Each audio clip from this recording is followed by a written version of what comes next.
fille d'un Normand, Joseph Almansor, et d'une Flamande, Gabrielle Donas. Lucie Georgette Almansor naît le 20 juillet 1912 dans le 20e arrondissement de Paris. Elle grandit dans un appartement rue Monge, avec un singe pour animal de compagnie.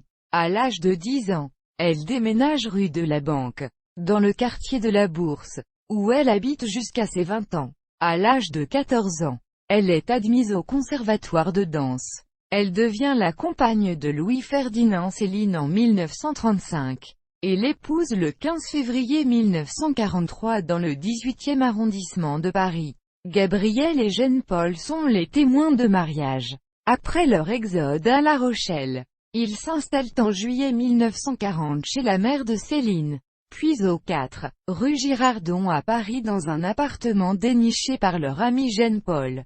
En juin 1944, elle le suit dans sa fuite à Sigmaringen, avec son chat Bébert, où elle sympathise avec Maud de Belleroche. Se souvenant de cette époque, Abel Bonnard écrira d'elle, la vaillante Madame Céline, dont le courage, comme il arrive pour les meilleures des femmes, prenait la forme de la bonne humeur. Puis, ils partent en exil au Danemark, où ils vivent dans une petite maison près de la mer Baltique. Ref, insuffisante. De retour en France en 1951.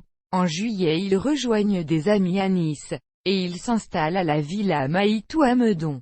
625 terre, route des Gardes. Elle sympathise alors avec le mari de Françoise Sagan, Bob Westhoff, et reçoit de très nombreuses personnalités, dont Arletty, Marcel Aimé, Charles Aznavour et Angelo Rinaldi, Roger Nimier et Albert Parra. Chez eux, dans ses romans, Céline campe plus sous les traits du personnage de Lily. Louis-Ferdinand Céline meurt le 1er juillet 1961 vers 6 heures du soir après avoir déclaré à Lucette qu'il allait crever. Elle fait en sorte que la nouvelle reste aussi secrète que possible, et l'enterrement a lieu en présence d'une trentaine de personnes seulement, dont Marcel Aimé, Claude Gallimard, Roger Nimier, Robert Poulet, et Lucien Rebattet, en 1965.